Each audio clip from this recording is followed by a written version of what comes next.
Well, thank you very much. That's a big group of people. That's a nice group. Well, we want to bring religion back stronger, bigger, better than ever before. Very important, and this is a good start. This is really good. We have to have religion, and it suffered greatly over the last few years, but it's coming back. It's coming back strong, and I want to thank you, Pastor Paula, who I have known for a long time. She's a fantastic person, and thanks to the thousands of believers here today from all across the country and from all around the world. This is a beautiful tradition. They told me I could do it via Skype. And I said, what are we doing? And they said, the prayer breakfast. I said, I've been there every year. I'm not doing it via Skype. Right? Via Skype. I'm going to be there. It's not that far, you know. It's like about 2 minutes down the road. In fact, it was easier to do this than put up a Skype deal. Just destroy the White House, putting up all that stuff. But now I want to be here with you. And I have been here with you. Thank you.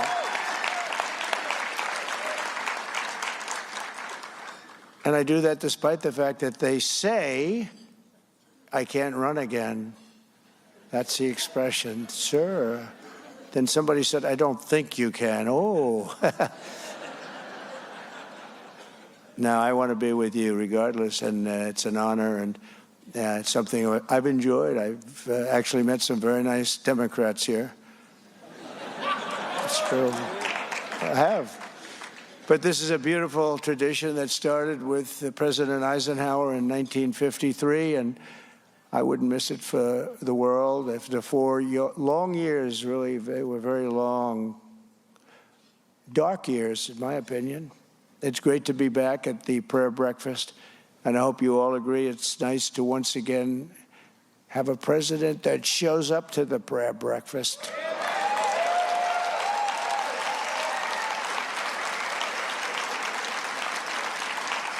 And that agrees to be interviewed for the Super Bowl. I'm doing that too. They haven't done it in so long, they forgot about it. They said, oh, but they hadn't done it in years. But I said, yeah, this morning they wanted to know. And I said, yeah, why not? What the hell? You know the way I look at it? They ask you a question and you give them an answer. It's not that hard. But they didn't show up for years, so they were almost shocked when I said, yeah, I'll do it. Why not? But I want to thank our great newly confirmed Secretary of the Interior, Doug Burgum, who's fantastic, by the way, for being here this morning.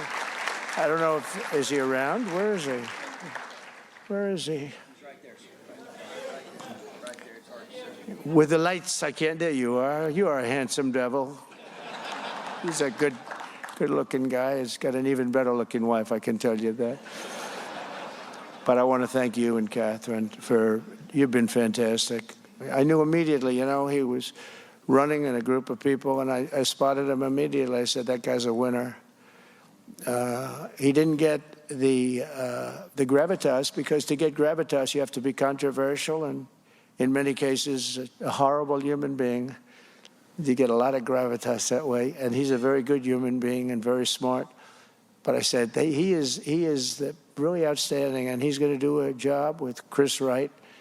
Two of them, it's like a partnership with Interior and Energy. He's going to have more liquid gold coming out of the ground than anybody's ever seen before. We're going to drive the price down, and everything else is going to follow. So he's one of the really important people. He's a very, very, very great gentleman, was a fantastic governor, by the way, and really did do, and sort of learned the oil business as a governor, because he made his money, made a lot of money, which I like. I like people that make money, because that means they can help us. And they always like me to put in really people that have failed. They want, please, sir, he's made too much money and he's become too successful. They want me to hire people that have totally failed to run Department of Energy. Somebody that lost all his life, I just don't want to do it. I know it sounds nice, but I want to get somebody that was so successful, because we got to bring the country back, and him and Chris are going to be unbelievable. I really believe it. But I want to thank you very much, Doug, for what you've gone through. He's gone through a lot, too. But he was easily approved because he's an honest person. He gave a statement. They read it. They said, thank you. But as well as our co-chairs, Representatives Ben Klein and Jonathan Jackson, thank you very much. Thank you very much. Thank you. Thank you, fellas. Right. Congressman Eric Burleson and visiting dignitaries from more than 120 countries. From the very beginning of our republic, America has always been a nation founded by people of faith and strengthened by the power of prayer and united by four simple but very beautiful words: in God we trust.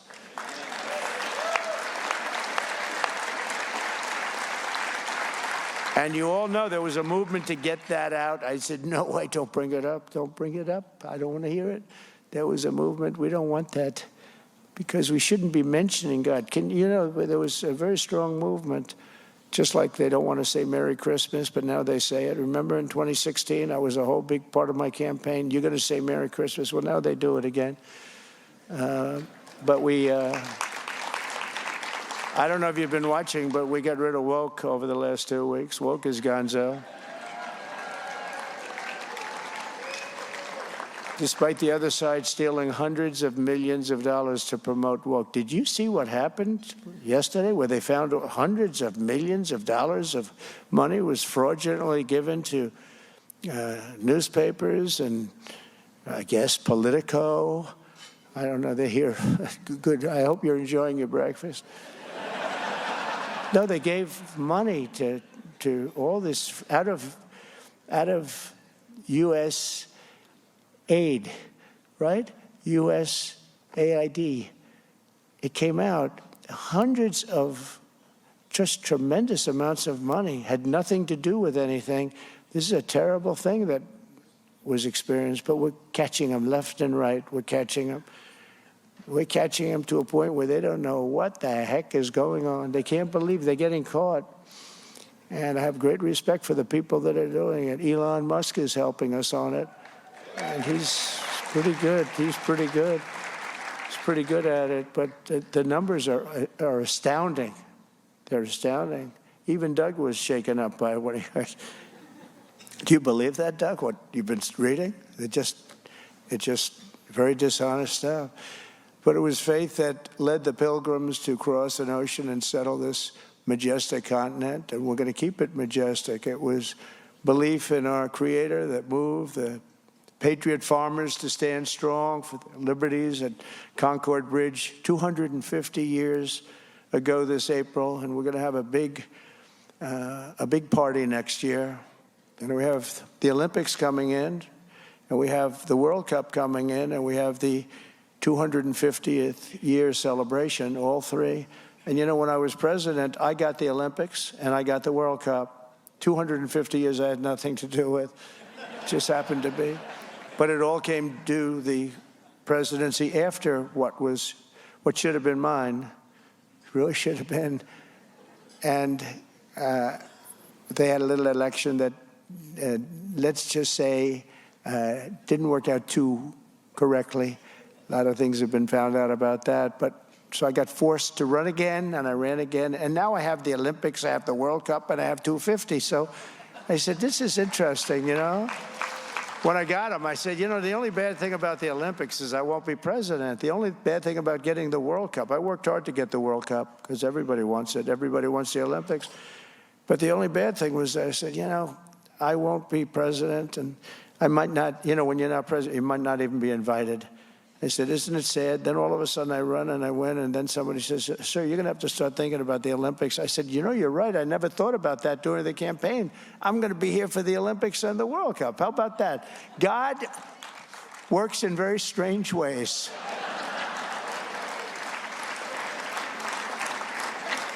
But we had a great election. We won by a massive majority. We won all 7 swing states. We won the popular vote by millions and millions of people. We have a mandate, and some say the most consequential election in 129 years. And that's good because I'm a believer, like you're a believer, and we want to have a believer in this position.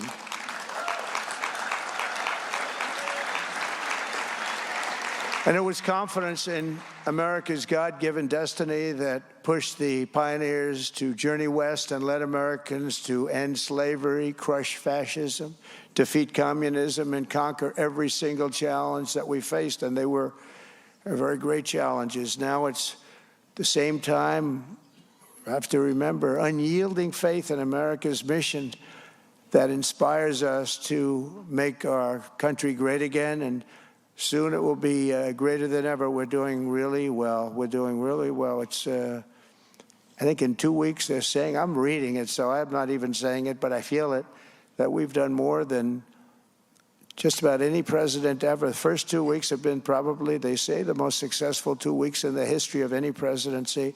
Now all we have to do is keep it going for another couple of hundred weeks. But it's been very successful. And if this guy gets a lot of oil out of the ground to bring down everybody's prices, it'll even be better. So, Doug, you shouldn't even be here right now. You should be, get out of here, Doug. Start looking for oil. After years of decline, Americans are reasserting our true identity as a people ordained by God to be the freest and most exceptional nation ever to exist on the face of the earth. But we weren't that for 4 years. I don't believe we were. And we're getting there very soon, very quickly. I'll be able to say it, and we'll be able to say it again. As I said in my inaugural address 2 weeks ago, a light is now shining over the world, the entire world. And I'm hearing it from other leaders. I'm hearing it from leaders that have traditionally not been on our side, that there's so much more, there's such a good feeling in the air, so different than it was just a short time ago. Because here in America, we are once again a nation that believes in ourselves. We believe in our destiny and trusts in the providence of Almighty God. And I can tell you the opposite side, the opposing side, and they oppose religion, they oppose God. They've lost their confidence. They've lost their confidence. It's a different group of people than I remember. Over the past 2 weeks, our strength has been restored, our spirit has been revived, and a new national momentum has been sweeping across our land. The golden age of America has officially begun. And I will tell you, I just read it this morning, a statistic just came out that in the last 15 years, we just broke the record, Army recruitment, and they think it's going to be 25 years, but right now it's 15, more than 15. Army recruitment has gone up. You've probably been reading that it's been way down in the dumps. And recruitment's the highest it's been in more than 15 years, and that's going to get higher, and it could be 25 years, but that's going to get higher and higher. And that's a tremendous thing. That's a tremendous thing. And a poll came out that the spirit of the country is up 49%. Where did you hear that? That's a record that's never gone up. And that's gone up over just since the election, since November 5th. What a great day. Was that a great day? Was that great?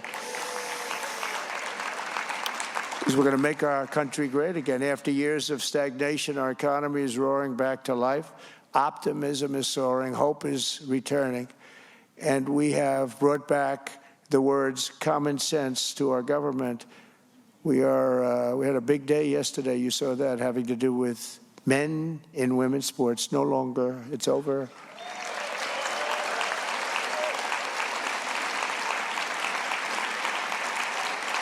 But we're going to be securing our borders, defending our freedoms, and restoring the principle of meritocracy. Merit. We're a merit-based country again. And we have a Supreme Court ruling to that effect. Nobody thought that was going to happen. That was a great ruling. It didn't get the kind of notoriety that other things get, but in its own way, it was just about as important as anything. It gave us the right to go back to a merit-based. We're a merit-based country now. It's based on competence, intelligence, and based on ability and all of the things that really can make a country great. Around the world, America is being respected again, and you are already witnessing some very incredible results. Just days before taking office, my team negotiated a breakthrough ceasefire agreement to stop the bloodshed and killing in the Middle East and return the hostages held captive by Hamas back home to their loved ones. And as the Bible says, blessed are the peacemakers. And in that end, I hope my greatest legacy, when it's all finished, will be known as a peacemaker and a unifier. I hope that's going to be true. You know, when I left, we had no wars, we had no problems, we had no inflation, we had no, all we had was we were going to go just up. And I came back, we have Russia, Ukraine, we have the Middle East has exploded. All of these things would have never happened. We have inflation that was the worst in the history of our country. But we're joined today by several brave families whose loved ones were taken hostage during the October 7th horrible attack 16 months ago. And I know I speak for everyone here today when I say that we're keeping you in our hearts and our prayers. And please stand if you are one of the people who have been so gravely affected. Please stand. Thank you.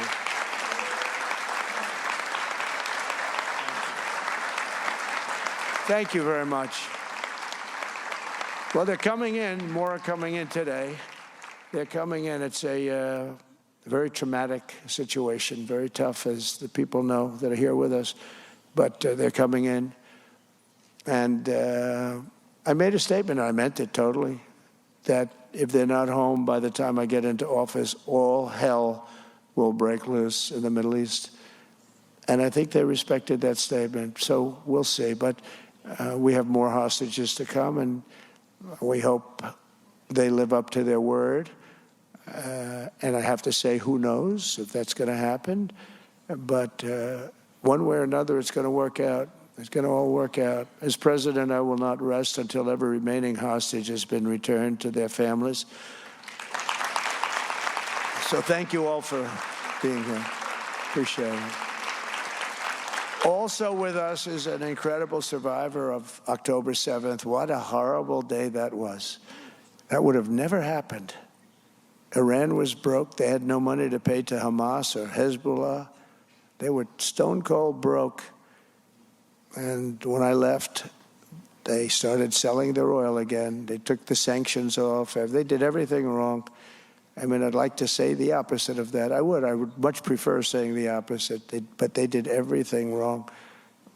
That includes with Russia and Ukraine. That should have never happened also. All those millions of kids, you know, the soldiers are just being decimated. The two countries, probably 800,000 Russians, 600, 700,000 Ukrainians, young people, just laying on a battlefield dead. It's a horrible situation going on over there. We're working very hard, and I think making progress to stop it. Also with us is an incredible survivor of October 7th who was held captive by Hamas for more than 8 months. Noah Agramani was the music festival.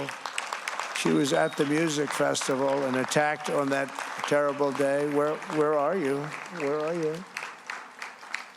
Thank you very much. Thank you. Thank you very much.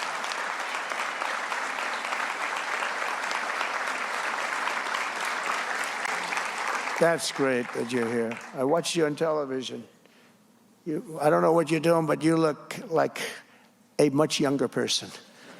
I don't know what the secret is. Please give it to all of us. For 245 harrowing days, Noah showed unwavering strength and courage and faith as she endured the unendurable, really, what she went through. But by the grace of God, she was rescued by the Israeli Defense Forces, and now she's come back to pray with us this morning, and it's such an honor to have you, and you're really an inspiration, Noah, to all of us. Thank you very much.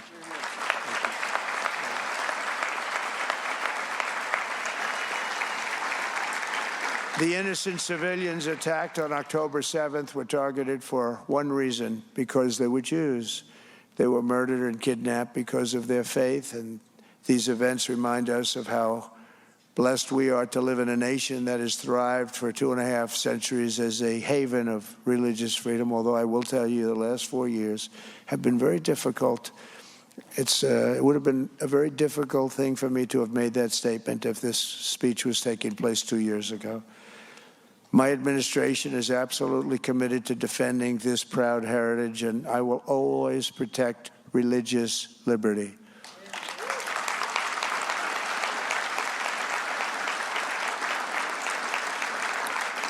And that is why today I'm on and really honoring a lot of people, but I'm announcing that I will be creating a brand new presidential commission on religious liberty. It's going to be a very big deal, which will work tirelessly to uphold this most fundamental right. Unfortunately, in recent years, we've seen this sacred liberty threatened like never before in American history. There's nothing happened like the last 4 years. What's happened with so many things have gone bad, but religion, what they've done, and the persecution that they've executed have been just horrible.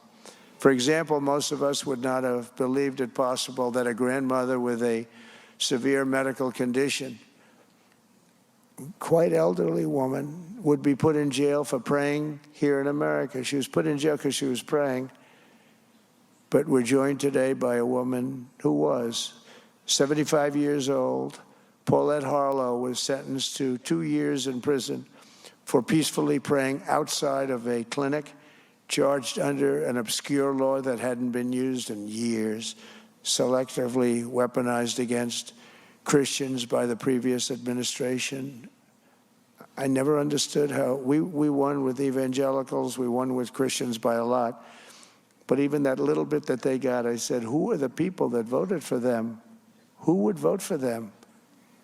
They were terrible. They were terrible to you, and they were terrible to people of religion, all religions. At her sentencing, the judge mocked Paulette's Christian faith. Exactly 2 weeks ago, it was my honor to grant Paulette and other persecuted Christians, about 23 of them, a full and unconditional pardon.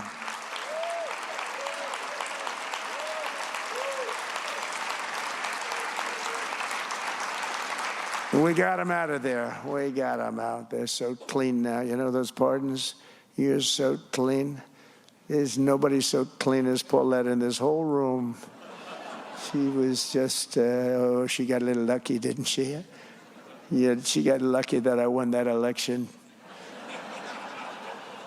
But she was going to be in there for a long time, right, Paulette? But what happened to you must never, ever happen again in America. So I want to thank you very much for being here, Paulette. Thank you. Thank you. Thank you very much.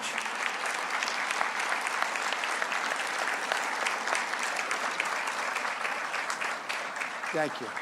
Thank you very much. Enjoy your life.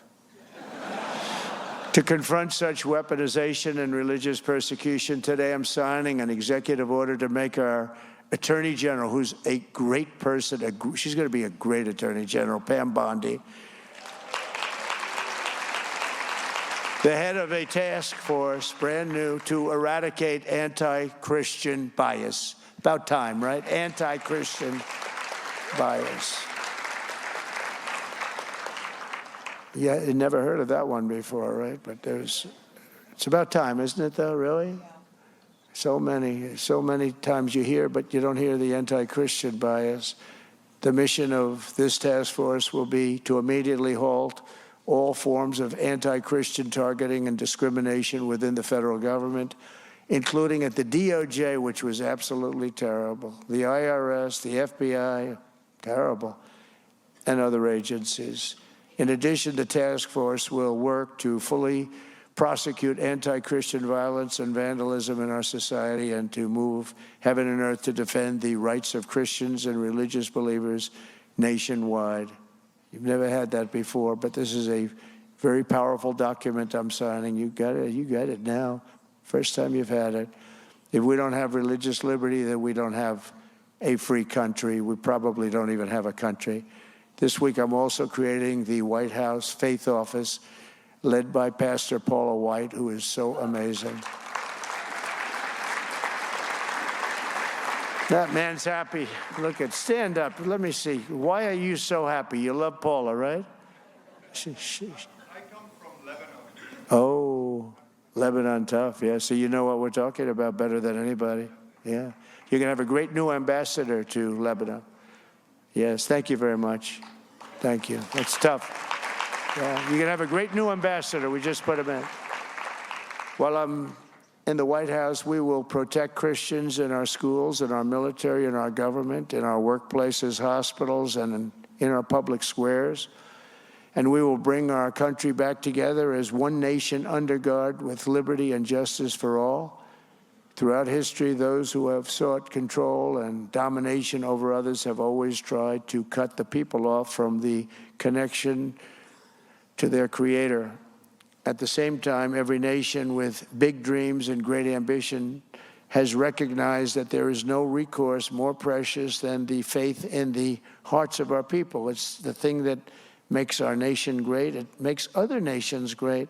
When you don't have it, you don't see great nations. Without God, we are isolated and alone, but with God, the Scripture tells us all things are possible. Well, look at me. I'm standing before you today. I shouldn't be here. I shouldn't be here. A lot of people said, I shouldn't have been here. A beautiful day in Pennsylvania. It's a shot that should not have been missed. Well, it got me a little bit. It got me a little bit, but pretty amazing. My son, who's a great shooter, Don, both of them, Eric, they said it's like sinking a 1-foot putt from where that shooter was with that particular weapon. And it just happened to turn at the right instant, a fraction of a second. If I was late or early, it would have been over. And you would have somebody else speaking today. But got very lucky. It was a chart on immigration came down, and I looked to my right. Quickly, I looked to my right. I said, drop that chart. Boom. And I said, man, what was that? So if I didn't make that turn, so it's, you know, my son, Don, said, Dad, I'll tell you, you got saved by God. This is, you know, I shouldn't say this, but that was a big statement for him to make. He was moved, Eric, likewise, because it's, you know, you could say it's a miracle or you could say something, but it was really, it was God that saved me.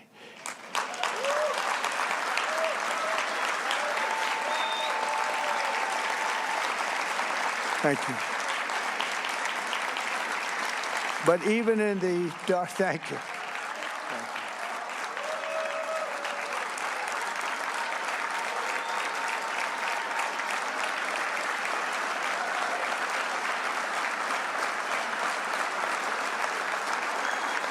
Thank you very much.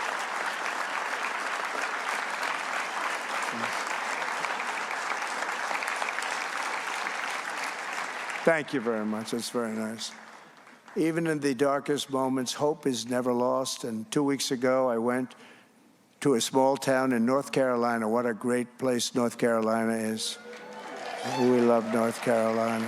We won that thing 3 times. We won the primaries. We won the elections. We won it. And my daughter-in-law, Laura, is so incredible. She comes from North Carolina. She did such a great job. They love her in the state. But we've had great luck there, and I reciprocate. And it had been virtually destroyed, the whole state, this Hurricane Helene. It was a heavy water hurricane, the water like nobody's ever seen. And lakes were built in areas that were always dry. And the people had lost everything they owned. There were numerous people, many people dead. FEMA under Biden was a disaster. They were almost not even, they essentially weren't even there. They'd been abandoned by their government and seen their friends and neighbors swept away and die. Saw many of them. One of those I met was a pastor named Ramona Nix, really good woman. Her congregation is small, but they had just purchased a brand new church, beautiful church. She said, people asked her, what are you going to do with this big building? It was such a good, beautiful situation to be in. And then came the hurricane. And she looked at them, she said, only God knows. Just 1 week after dedicating that church, the storm hit their little town, and the pastor's church became a lifeboat for a community that was just displaced. The church withstood the storm, one of the few buildings that did. Before the end of the week, the sanctuary was so packed with supplies that it was hard to walk. Everybody from all over the country was sending her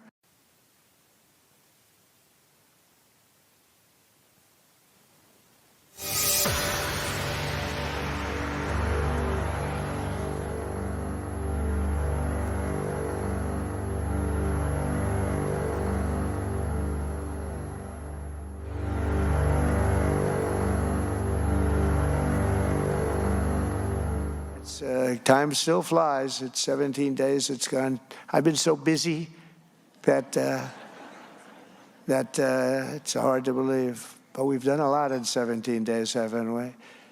And in those 17 days, we've accomplished really what some people haven't accomplished in 8 years, from the flood-ravaged valleys of North Carolina to the flame-scorched bluffs of California. I went there.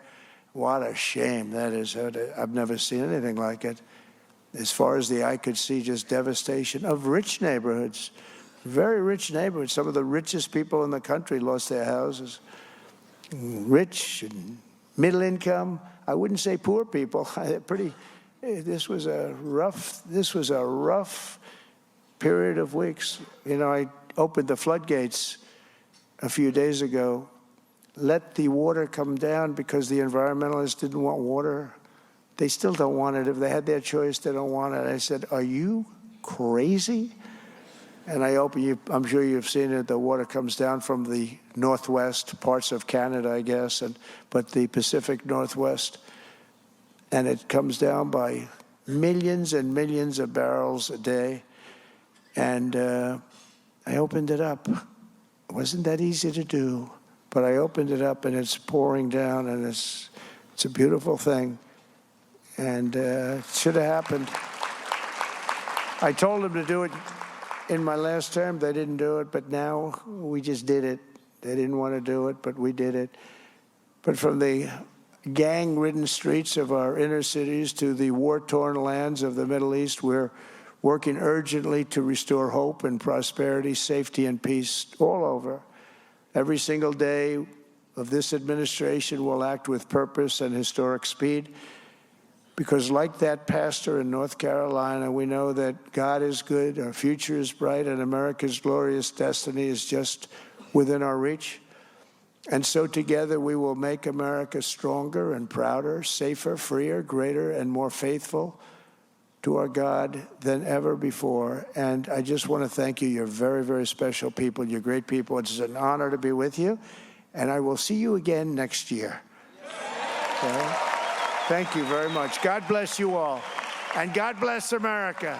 God bless you.